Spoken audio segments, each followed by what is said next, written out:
video, we're going to be going over the WatchKit interface movie. So yeah, it is possible to have a small movie playing on the Apple Watch with a few considerations you're going to want to keep in mind. So consider that it is a very small screen size, and people probably don't want to be staring at their watches for an extended period of time. Your movie should probably generally be pretty short, and you should take care of the space in your resolution as well. So considering the small resolution size of the video, so for example, at full screen it's 208 by 260. In the portrait orientation, in landscape it's 320 by 180. So it's actually, of course, a very small movie player. So keep your videos short and dynamic, and then you'll be good to go. There is also some recommendations by Apple in terms of the video codec and the bit rate. So bit rate 160 kilobits per second is what you're going to want to target. Video codec is H.264 for high profile. And if you're not sure what that is, you know what, I would recommend just trying to play your movie in your simulator. And if it crashes or doesn't work, well, that's your hint that it's not going to work. We can also use the movie player to play just audio. But our first example, let's get it to play just a simple movie file. So what I'm going to do is, as you can see, I'm on my blank interface controller as usual. And in my code, I don't have any code currently. So it's just blank, ready to go from scratch. So I'm going to open up my objects library here. And you can see I already have movie selected in the filter.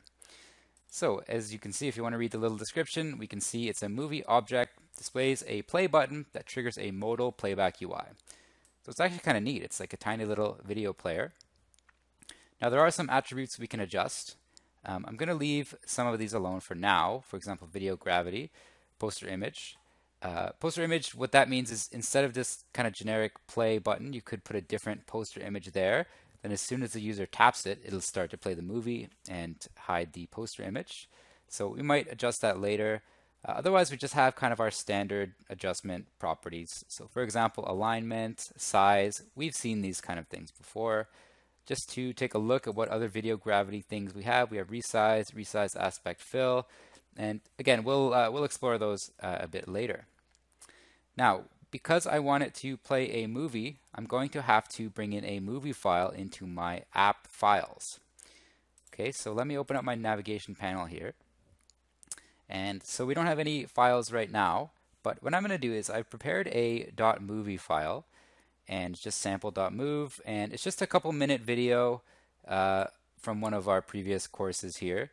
So from one of our previous WatchKit lessons. It's pretty long for a watch video, right? It's 3 minutes and 2 seconds. But you know what? For the purpose of this demo, it's going to do just fine. And I've kind of compressed this, right? You can see the dimensions here. So let's go ahead and I'm going to click this and bring it into our files. Right? It's asking me what I want to do with it. I'm just going to leave it as is, and I'll click finish. Okay, and now sample.move is available in our list of files. Right, so you can see it's really low resolution. It's hard to make out and not ideal for a watch app again, but it'll do for now. Okay, so our sample.move is ready to go. We can use it once we're ready to use it. Okay, so let's get rid of our navigation panel. Let's open up our assistant editor now. And what I want to do is make an outlet for this movie player. Right, so just like any other object, we can make it into an outlet. So let's call it my movie player. Right, you can see it's a WK interface movie.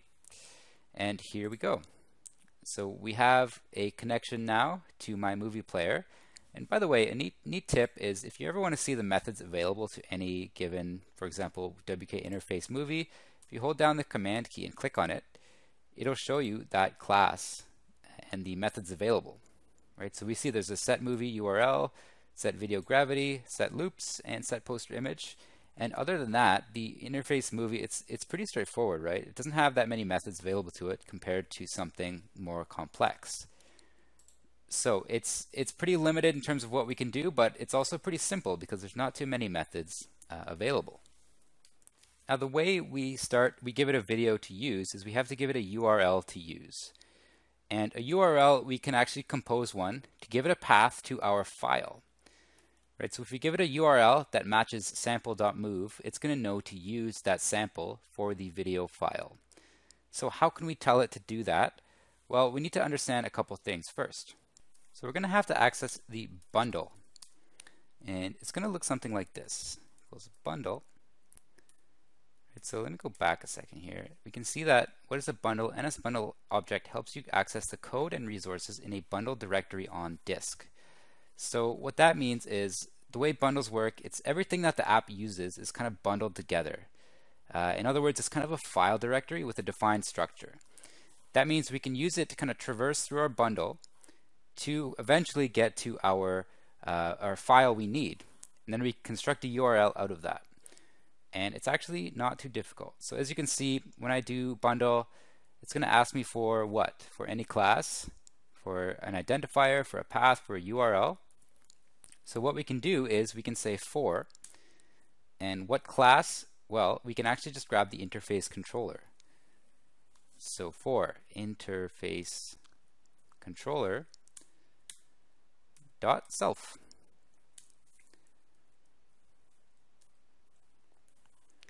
Okay, so now we have a bundle and we told it to look for wherever our interface controller is. So the bundle for this interface controller. So what's included in that bundle? Well, pretty much everything here. Right? So we're able to get our sample movie because it's part of this bundle. Right, so that's pretty nice. So now we have a bundle. Now how do we get the actual path to the movie.url? Well, we can do something like this. So let URL equal bundle. And you know what, let's take a step back and let's take a look at what methods are available on bundle here. Okay, so there's a bunch of methods available, a lot more than there were as we saw previously on the WatchKit interface movie. And we're going to be doing something like this. Bundle.url is what we're going to be looking for. So we can see something like this is what we're going to want.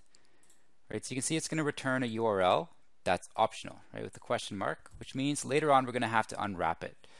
But this is what we're going to want. So we tell it what resource to look for. So the name with the extension move. So it's a movie file. So let's go ahead and let's put that in here. So let URL equals bundle.url method, right? And this top one is the one we want. As you can see down at the bottom here, it returns the file URL for the resource identified by the specified name and file extension. That is exactly what we want. So what's the resource name? Well, it is sample.movie or .move. So we'll just tell it, hey, look for this sample with extension. What's the extension? MOV, right? Because it's the .mov file. Now we have our URL. So if we want to see what that looks like, you know what? Before we even try to print to play the movie, let's just print that out, and we'll see. You might find it looks kind of familiar if you are used to kind of looking up file directories in your file system. So let's see here. Okay, so that's going to load up. In the meantime, I'll get rid of this panel on the left. And there it goes. Okay, and let's take a look here. So this is, whoops, this is what it looks like. Right, so you can see it's going through my file system, library, developer. Right, so it's this long, kind of weird looking URL. But that's the kind of argument that the movie takes, because it's going to look here and then eventually it'll get to sample.move and know to play that file. Okay, so that's kind of neat. So let's go ahead and do that. So now we just grab our variable myMoviePlayer dot, and we can see we can just set the movie URL, and we'll give it URL. And remember that it was an optional in the bundle.url, so we have to unwrap it like so, with the exclamation point. Right? If you forget it, no big deal. It will remind you that you're going to need it. Right? So this little stop sign. So value of optional type URL, not unwrapped. Did you mean to use exclamation or question? And then you can just tell it fix it, insert exclamation point. Okay. So a little bit complex, right? But once you understand what you're doing, it's not too bad. Alrighty, build succeeded. That's great. And hopefully we will be able to play the movie here and see what it looks like. Okay, so I'm just going to tap this, and it brings up the modal, and it started playing right away. And then you can pause it and it brings up this kind of screen again, and you can increase the volume or decrease it. It just kind of uses a built-in slider, which I think is pretty cool. Right? And it's playing the movie. And then when you're done, you just hit done and it goes back to the previous screen. And that is how we can get a movie file to play.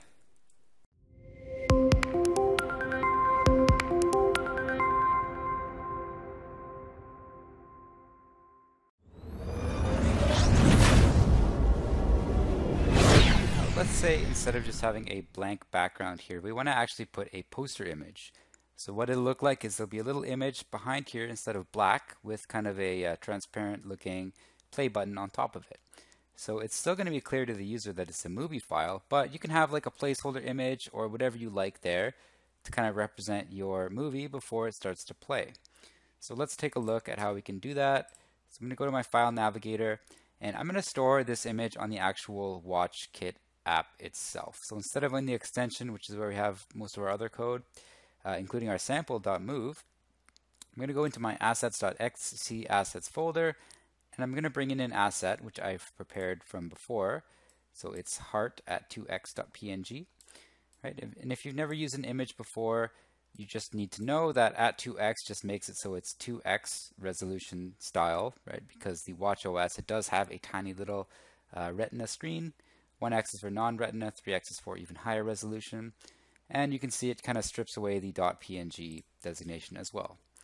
Right, so now this is a WK image file that we can use in our interface storyboard.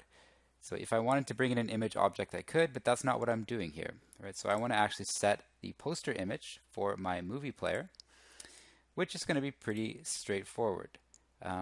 So you know what, I'm going to do that up above here. So I'm going to say let image equals WK image, and we see here that we can give it images in a couple different ways, but you know what, we can give it a UI image, we can give it just data, but we'll just give it a string because I know the name is heart. Okay, so now we have our constant image, and we can say my movie player dot set poster image, and it just takes a WK image, so we can just say image like so, and this should allow us to actually set the background image, or the poster image I should say. So it's going to be kind of a neat effect, and then when we tap on it, it kind of expands out, which looks kind of cool. Okay, so there's our simulator, and it should load momentarily here. And there we go. So you can see we have a nice kind of heart background image. It looks kind of suited actually for this this size of movie player. Then when I hit play, you can see it kind of expands out and it starts to play the video. And then you can pause and you can go done, and it kind of goes back to how it was before. And that is how we can set a poster image.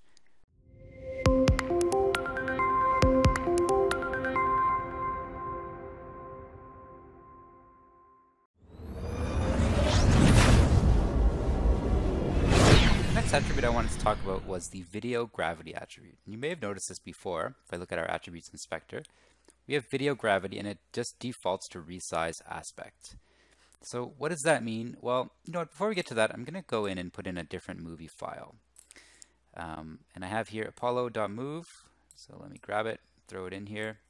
And we'll use this instead of sample.move because it's not quite so zoomed in. And just to show you what this movie is, you can see it's just kind of footage of the Apollo flight 11, Apollo 11. So let's go back to our code here. And so instead of loading sample.move, I will just load apollo.move. And I'm going to leave it as is for now on resize aspect. Now what resize aspect does, in fact, what all of these do, these kind of control how it resizes the video. So resize aspect is the default.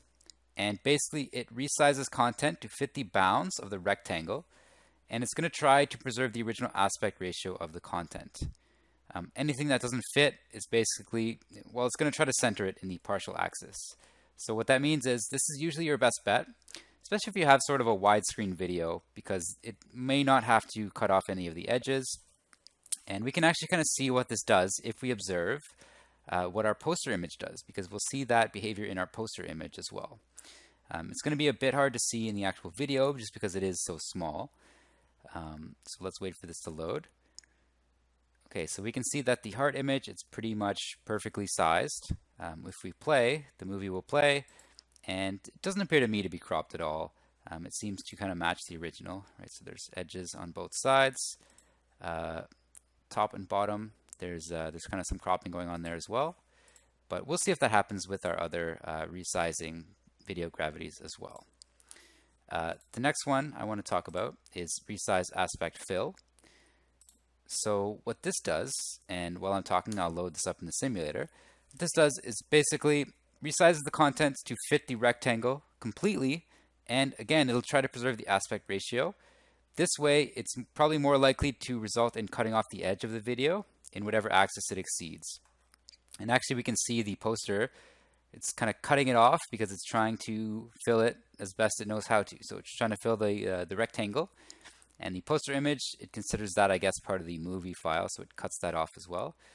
Now if we play, yeah, it looks pretty much the same to me. So it could be that the video just kind of perfectly fits in there anyway.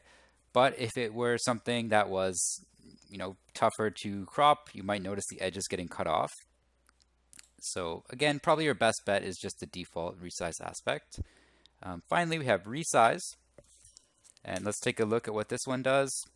This one, as you can imagine, it resizes it just to fit the entire bounds of the rectangle. This does not preserve the original aspect ratio. So we're going to see our heart look kind of warped here because it's just trying its best to fit it in. Fully fill it as best as it can. Right? And if we play the video, again, I'm not sure we can really tell that there's much difference. So again, it just seems that the aspect ratio just seems to fit anyway. So you're probably not going to want to be doing too much cropping here with your video gravity. You're probably going to want to have it prepared before you put it into your Watch app. But that's what video gravity does. And again, it's probably easiest to see if you put a clearly identifiable shape as the poster image. Now, video gravity, you can, of course, set it programmatically as well, which you can just do like so. So, for example, my movie player dot set video gravity. You can see it takes video gravity. Set video gravity, and it takes a WK video gravity object. Let me do that here. WK video gravity dot something. So dot resize or dot resize aspect fill. Right, so all these things, like everything else, you can adjust the attributes programmatically. So if you want to just do resize, right, and this will kind of supersede anything we have over here. So right now I have resize aspect fill. If I set it to resize, it should set it programmatically rather than using the attributes builder.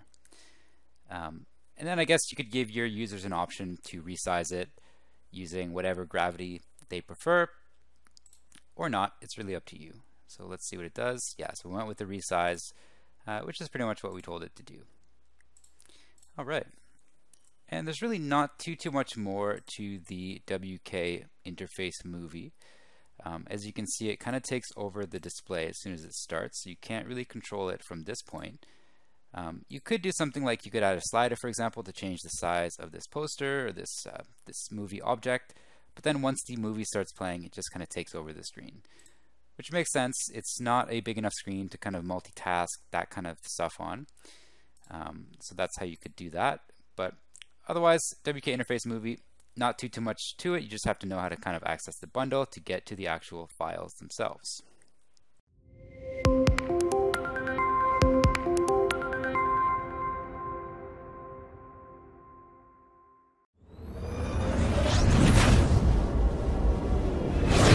Next thing I want to look at with our WatchKit interface movie is how we can play it using something other than a WatchKit interface movie object. And it is actually possible to trigger a movie to play using a different object. You just have to know the right kind of keywords to use. So what I'm going to do is I'm going to get rid of this object over here. Goodbye, WatchKit interface movie. All right, I'll get rid of my code that I have here as well as getting rid of the outlet. Okay, so let's say you wanted something else to trigger your movie. So say the user taps a button and that triggers the movie. And what will happen is we'll tap the button, the movie player will basically take over the screen as if we did click play on a movie object. But this way we don't need to have much of our screen being taken up by that poster or the poster image, for example. So let's take a look at how we can do that. So what I'm going to do is I'm just going to add a button in here, and the button will actually trigger the movie to start playing. So let me bring it over, and I will center it vertically and horizontally. Okay, so just a plain old button, and you know what, let's just call it Start Movie, for example. So this could be anything, and I'll bring in a function over here, and I'll put it right here where there's a bit of blank space. So Control click, okay, and this will be an action. Connection action name. Let's call this Start Button. We'll call it My Start Button, actually. My Start Button. Okay, and now we need to do a few things. We need to basically define the bundle and the URL as we did before. And then we're going to use a property called Present Media Controller, which will essentially take over the screen to play the movie. And then we can kind of run a block of code to happen after the movie is stopped or stops playing. So first of all, we'll define the bundle. So let bundle equals, this is like we did before, right? So for interface controller dot self. Okay, so there's our bundle. And instead of doing a force unwrapping of our URL, so recall before that when we unwrapped our URL, we had to say URL with an exclamation point. Let's do an optional chaining instead. And optional chaining, it's similar to unwrapping, but it kind of fails in a more safe manner. So to show you what that looks like, we just kind of say if let URL equals bundle dot URL, and then our logic is essentially the same. And what will happen is if it finds that URL is indeed nil, or it does not exist, because URL, recall, is optional. Right? So if we take a look at our bundle here, recall that URL, if I can find URL here, it should be down here somewhere. Yeah, so when you look up the URL, it's an optional, right? It has a question mark. So if we do an optional chaining instead, this will basically return nil if this value is nil as well. So just a different way of doing it. Before we were forcing and wrapping it, and this way we're doing an optional chaining. So bundle URL, yes, we'll say bundle.url for resource string with extension string. Right? So we'll go with Apollo again. Apollo extension was move. Okay, and now because this is an if statement, I'm going to put one of these curly brackets here. And it tried to autocomplete, but I'm just going to make sure that I put another one in. Okay, so now we have an optional chain going on. And we put our logic inside of here. The next thing I want to do is access the present media controller. And I can do that using self.present media controller. You can see it auto-completed there. And as you can see here, it displays a modal interface for playing the selected media file. That's exactly what I want. So I'm just going to auto-complete it there.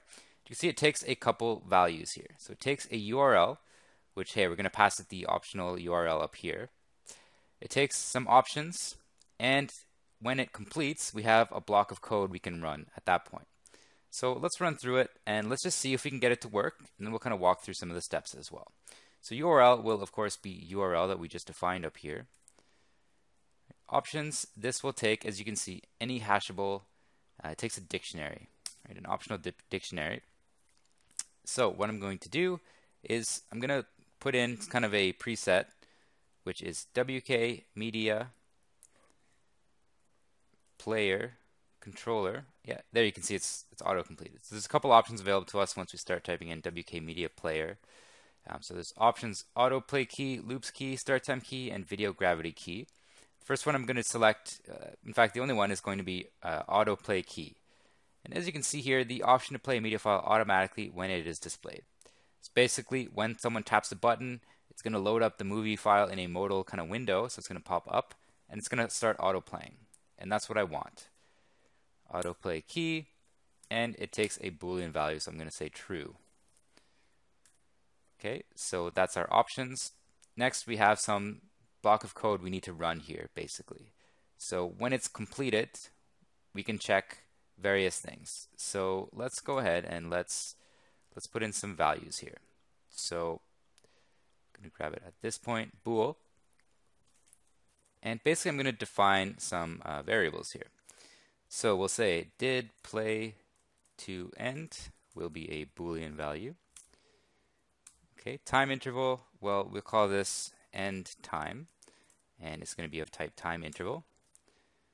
Finally, we have an optional error, which we can just say error is of type error. Okay. From here, we can basically run our block of code.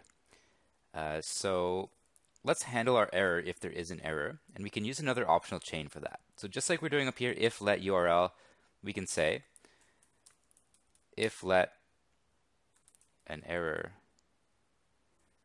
occurred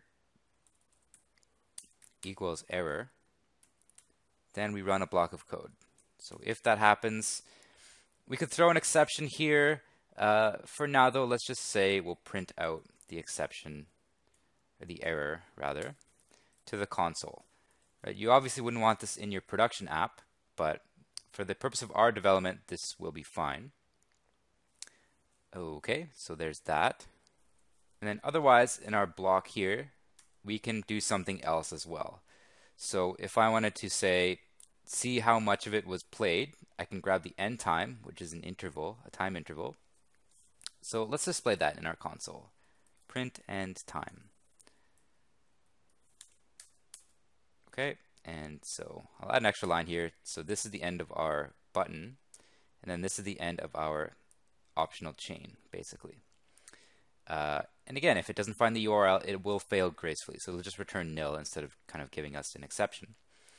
So what we're doing, we're grabbing the URL, we're saying, hey, for this URL, set the current media player controller with that URL, make it autoplay. Once it completes, whether the user stops it or it finishes, we have a couple values we can look at here. So did play to end, this is a true or false, right? End time will be a time interval, so we can kind of capture that if we ever need to. And if there's an error, we should have a simple error display here. Now, ideally, you would catch the error, but you know what? We're not going to worry too much about catching errors at this point. Let's just run this, and let's see if it runs. Right? Notice the in keyword here, signifying we're running a kind of block of code. Okay, build succeeded. That's good. Let's load up. And it should initially just have a button that says Start Movie. All right, I'm going to tap it, and we will see what happens. There we go. We see that it started the movie. If I pause it and then hit Done, you know what? I'm going to open up my console down here as well. So I'm going to hit Done. Okay, and it captured the time interval, basically. So pretty neat, right? So this is just a different way that you can display your movie. And it's actually kind of simple once you kind of understand the logic that goes into it. Because the screen is so small, you know, the media player controller just takes over whatever interface you're currently showing it on, and it displays whatever you want it to display. Then from here you can do all kinds of things really with these variables. So for example, if you did want to record the time interval, that's pretty straightforward. So I'm just going to declare a variable up here. So var time watched will be of type time interval, and we'll initialize it to 0. And then once here the user stops the video or the video ends, we can basically update that variable. So we'll say time watched equals end time. Okay. So there's that. And now we can add, say, for example, let's see. Yes, requires explicit self. There we go. Okay, self.timeWatched equals end time. And then if, for example, we add in another object to kind of display that, maybe we can keep track of that. So let's add in just a generic label here. Put it right there. And I'll put it at the bottom. Center, bottom. Okay. And let's grab this and make it an outlet. Let's see. Label my label. Okay, so now we have an outlet. And let's see. We'll initialize it at first to an empty string. So we'll say label my label dot set text. Text will just be an empty string like so. And then once the user stops the movie, we can then say, well, let's do it as a separate function here, because why not? So we'll say set label time, and it will take in a, let's see, time will be a timer object. Okay, and we will say label my label dot set text, and let's see, we'll convert it into a string like so. We'll say time like so. Time total watched. Okay, it might be a bit long, what with the length of the time interval, but let's run it here. So we'll say set label time will be time watched. And I guess we didn't need the time watched variable, but couldn't hurt us in any case. All right. So what is the issue here? Cannot convert UK double to expected argument timer. Okay, so right, so it's not timer, it's time interval. Of course. Okay, so now this should allow us to set the time. And yes, we need to say self.timewatched. And probably here as well. Yep. Okay. Now let's see what happens when we try to run this. As they say, the proof is in the pudding. We'll see if it actually works. And you can imagine how this would be pretty useful, right? You can have all kinds of ways to set off a movie, and it's really up to your imagination to do it. So right now our label is hidden. We start the movie. Now we hit done. Cool. 1.7506 total watched. So we can apply some formatting here to our time interval, but I think you get the idea, right? You can kind of keep track of this, which would be pretty useful. You could also play with your other options here in WK Media controller options. And you know what? Let's put this into its separate variable. So we'll say here, let options equal WK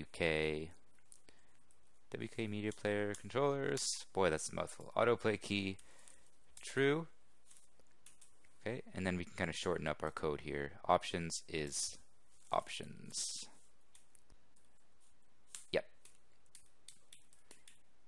All right. And then other options you could look at.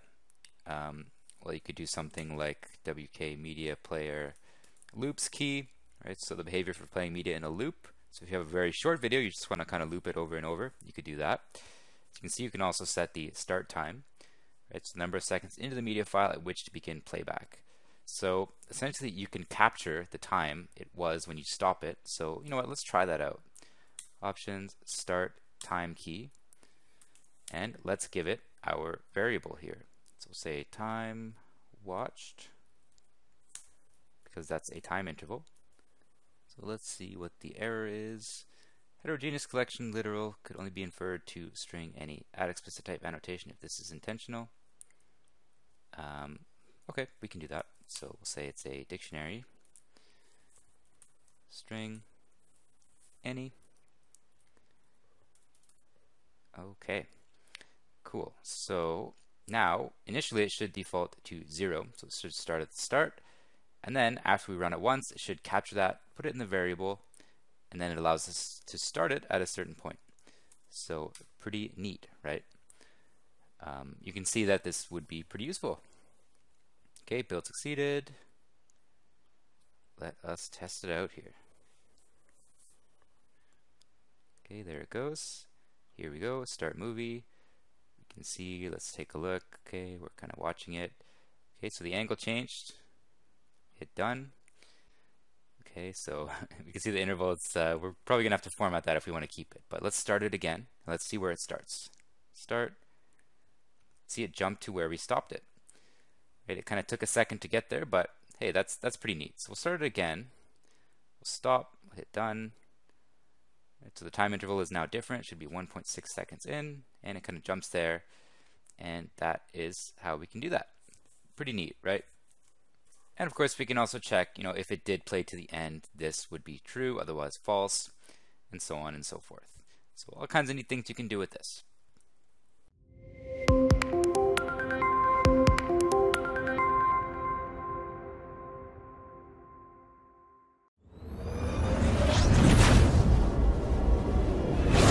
While we're on the topic of movies, I wanted to talk about the inline movie object, which is a little bit different than WatchKit interface movie itself. So whereas WatchKit interface movie opens up a modal window with some built-in controls on it, inline movie, of course, going by the name, just displays it inline. So it might be useful in different situations, right? If you just have like a small movie you want to play without having to load up a modal window, it's going to be handy. So let's pop out our objects library here. You can see I already have it selected down here. And if I tap on it, it's going to display a little bit of info. So it displays a poster image for audiovisual content. And then the key point is the next sentence. Any playback controls must be provided in code. So it's not going to pop up a modal window, and it's not going to have those built-in media controls. So if you want to say pause, start, stop, you're going to have to do it via code. Right, so let's grab this object. I'll bring it into my interface over here. And you can see it doesn't even have a poster image. It's just a blank object. And if I were to load this up in the simulator right now, we wouldn't be able to tell that there's anything there. Other than that, though, we can see that it does have the same video gravity options as our WatchKit interface movie. It can take a poster image, so instead of just displaying nothing, we can display something here instead. And then we see these options we didn't have before. So we can loop it. So this would just loop the video repeatedly, and this will automatically play it as soon as we set the URL for the movie. So let's leave autoplay checked off. Otherwise, we can see we have the same values. So view, alignment, size, nothing we haven't seen before there. So let's jump right in and let's see if we can get it to autoplay a movie as soon as the interface loads up. So I'm going to control click, grab this, set it as an outlet. So I'm going to call it my movie player. Okay, and now we have it connected to our code. You can see it's a WatchKit interface inline movie. So let's configure our interface object here. So we configure it essentially the same as we did our previous movie. So we could say let bundle equal bundle, whoops, should be capitalized, bundle for, you can see for any class, and we'll just do the same as we've been doing, interface controller dot self. Okay, and we will configure the URL as well. The URL equals bundle dot URL, and the URL, we can see it's auto-completing here for resource string with extension string. So the resource, we're using the same resource here, Apollo. Extension is move. Okay. Next, we will set it like so. So we'll say self dot my movie player dot set movie URL is what we want.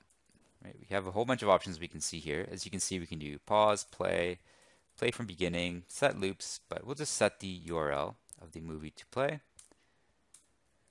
URL, and we'll force unwrap it because if you recall, URL that bundle returns here is an optional. And we'll try this out in the simulator, but we may need to tell it to play. Right, so let's see what it does. Build succeeded. And loads up. Okay, so yeah, it's starting to play automatically because we hold it to autoplay. And you can see that it's just kind of playing in the background here. It reaches the end and then stops because we didn't tell it to loop. But if we wanted to add in some kind of control, so we don't want to start it right away, for example, well, let's switch autoplay off, and we'll add a couple buttons in here as well. So start and stop, for example. So we'll add one button, and we'll add another one right there. Okay, let's say start, and this one can be pause. Okay, and make sure I already did that. Yep, autoplay off. Okay, so here we're setting the movie URL. Let's attach some behavior, so actions to these buttons. So this one, my start button, make sure it's an action. Okay, and we'll say self.mymovieplayer.start.play, right? Okay, and then this one we will do the opposite. So action my stop button, and we'll say self.mymovieplayer.stop.pause, right? Pause is what we want. Okay, let's try it out. And you probably would want some kind of poster image so that the user can tell that there's a movie there, but it's not really required if you don't want one. Okay, there we go. We'll start it. There we go. We'll pause it and kind of stretches it in a weird way, but start it again. Doesn't seem to want to start again. Interesting.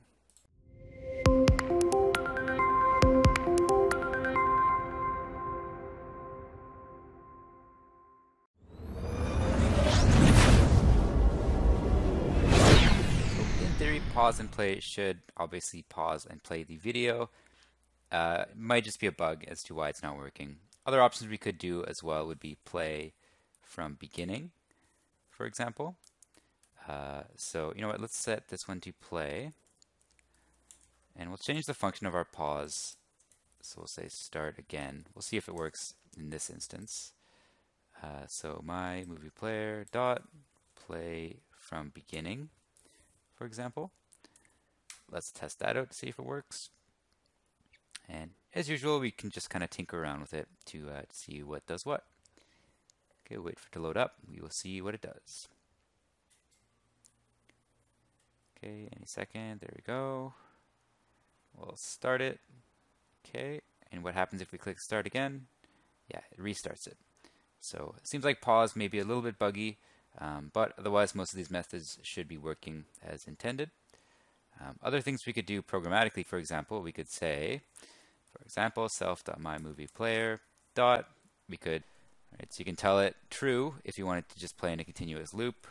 We can set how many autoplays it does if autoplay is turned on, and so on and so forth. Right, so just kind of explore around. We can set the poster image. So we could do poster image. Let's see, WK image. We'll give it, let's see, image name string, and we'll give it heart. All right, and it's unhappy about something. We forgot to close it off here. Okay, and let's see what that looks like. And this is pretty much the same as a WatchKit interface movie, with the exception it doesn't bring up the modal window to play it. So this should have a background image now. Yep, there we go. Tapping on it does nothing because we don't have that that behavior on it, but we can start and it replaces it. Right? We can start again, and that is that.